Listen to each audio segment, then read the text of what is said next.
after you think about your topic, it's also important that you think, let me just make this a little smaller to make sure that we fit in here. Okay, that you also then need to start thinking about the information source types that you're using, okay? Whereas in high school, you're mainly using textbooks, and regurgitating and rephrasing.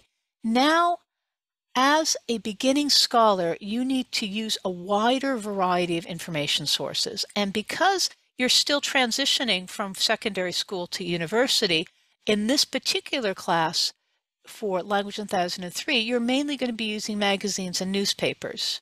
You might be able to dip yourselves into a journal article, academic journal, but maybe not yet because you're still transitioning. Now, when we think about our information source types, remember, we're thinking about source types. We're not thinking about the tools, but we're thinking about what those tools are finding.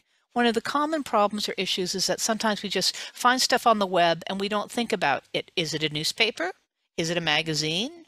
Is it a government report? Okay, so we need to think about the sources we're using.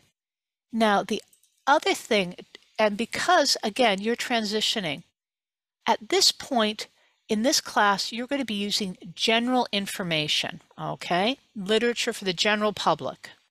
But as you continue on in your academic career, you'll begin to look for more scientific information, literature for researchers, for scholars. And interesting to note how the age of the information, how before something first happens, how long does it take to get reported? You'll see there's a difference here as well.